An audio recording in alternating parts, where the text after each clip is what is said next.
Hello there wrestling fans, this is a video where I'll talk about the Night of Champions, the upcoming pay-per-view.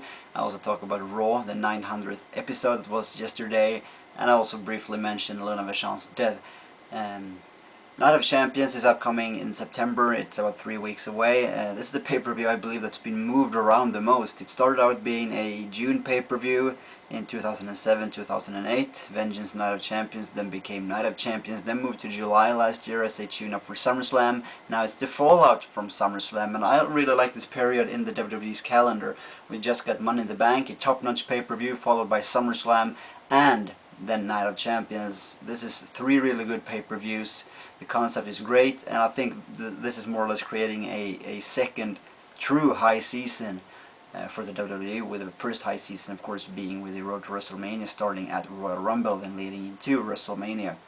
So far at the Night of Champions pay-per-view we only got 2 matches. The 6-pack challenge that we all know of, where Sheamus will defend against 5 other guys in Wade Barrett, Edge, Randy Orton, Chris Jericho, and John Cena. I'll come up with prediction videos in about 2 weeks, 1 week before the pay-per-view, so you all know that. We also got 1 match added last night at the WWE RAW. It will be the much anticipated unification match between the Divas champion, as of now Layla, the co-champion Michelle McCool, who will take on none other than the newly crowned women's champion at SummerSlam. That is Divas champion, I should say. That is Melina. And with a lackluster talent pool right now at SmackDown, with Serena released, with Tiffany released, with Beth Phoenix injured, they need to more or less put these 2 titles together. I think they had a purpose for 2 titles at a period of time when SmackDown was really good last year with the women's division, really good wrestlers, while the Raw crop of viewers were more of eye candy. But now that they decided to unify these 2 titles, and I think that's a great move.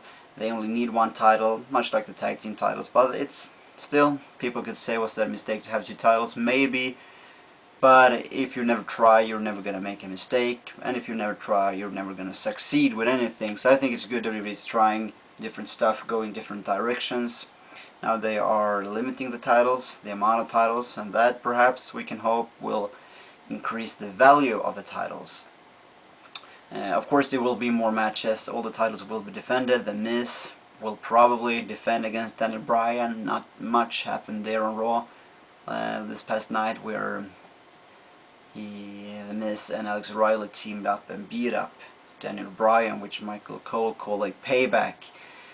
I think he's getting more and more annoying by each week that goes by. Michael Cole, I don't really, if there's a heel turn coming, it's been rumored that he's going to turn heel. We'll see about that. There's going to be a tag team title match, and that one going to come into Raw, because right now WWE, even though they're not using the tag teams a lot, they are having a lot of tag teams. They have the Hart Dynasty, the Usos, Vladimir Kozlov, Santino Marella, who's currently in the program with the Usos. You also got the Dude Busters, the Gate Crushers, the Straight Edge Society, and you also got the Nexus as a tag team. And I have a thought in my mind that WWE had the Nexus coming to face the Hart Dynasty at the Night of Champions pay-per-view, as the title that banned the Nexus from competing for the title was upheld last week. So with that in mind, I think that the 2 teammates from the Nexus that WWE had in mind to face the Hart Dynasty was Skip Sheffield and David Otunga. Now with them, the Skip Sheffield is injured. I haven't read in the report as of now when he's scheduled to return. It's an ankle injury.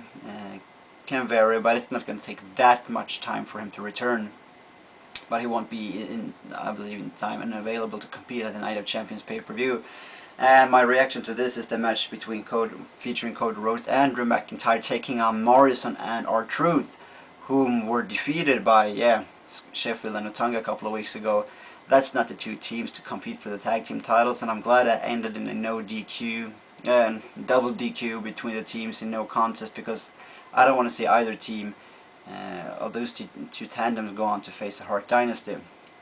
And it's a fitting, if it's going to be 2 members of the Nexus, perhaps have David Otunga and Justin Gabriel, or Justin Gabriel, Heath Slater would be a great pair-up in my mind. However, I can see the potential in Skip Sheffield and Otunga as a pure power tag team. Then we have the Intercontinental Championship, which has a great program right now with Dolph Ziggler and Kofi Kingston. Their match on Friday Night SmackDown last week was awesome. They have a lot of matches, and you can really see what a battle this is over the United States Championship. The Intercontinental Championship, I should say.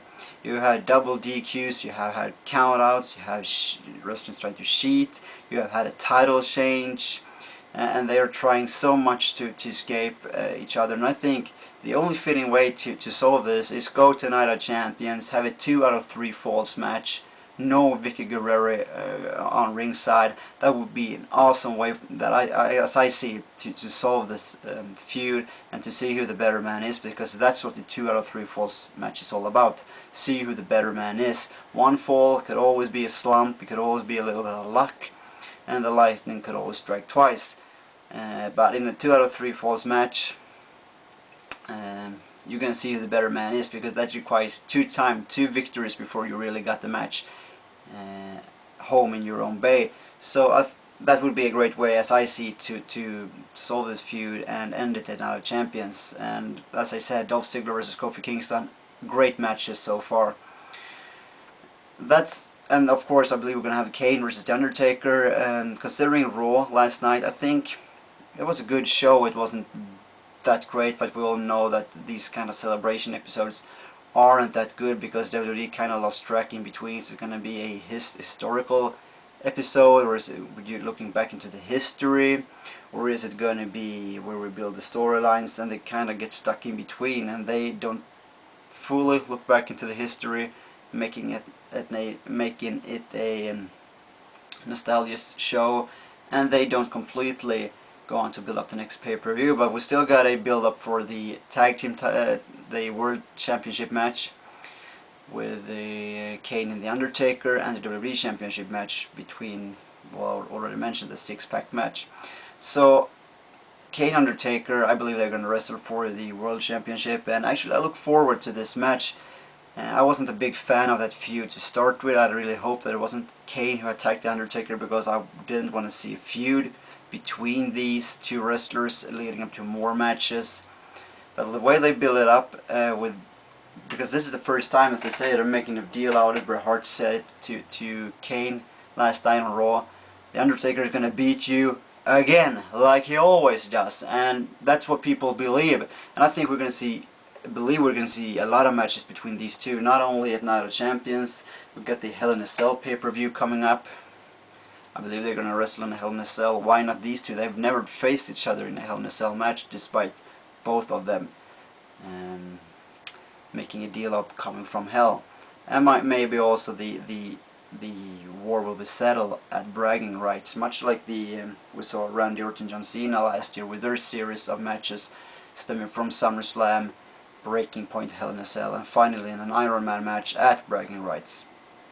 Could be that way again.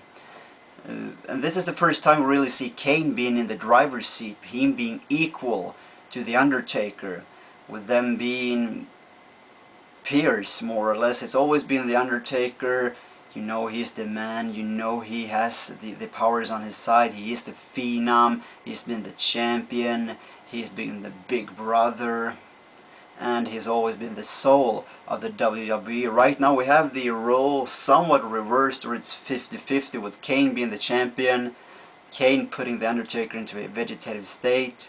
They are being about 50-50 in their attacks. Kane, for the first time when feuding, is very vocal and very verbal, and he's vividly sharing his mind and his opinion. The guy can't talk, he's a great talker, he's a great character.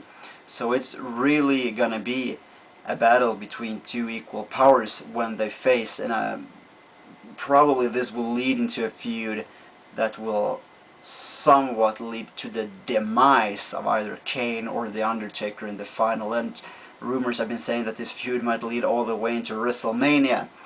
That's a little far-fetched, I think. They could have a couple of matches and then maybe a final match at WrestleMania, but I don't see a feud going that far for so many months in these times of wrestling, and these times that we are in right now, and with all the exposure and stuff. So it will be interesting to see. I don't think it will stop with the match at Night of Champions, if it's going to be a match between Kane and The Undertaker, they might find a loophole, Kane, to get out of the match and face someone else, and make that match with The Undertaker and Kane being postponed until it finally comes, making Kane kind of want to avoid The Undertaker, much the same way that The Undertaker avoided Kane back in 1997 when Kane made his debut. The Undertaker said he didn't want to face his own flesh and blood. But I think that they are explaining the storyline pretty well, and they make this feud right now and what happens right now fit well into what's happened in the past.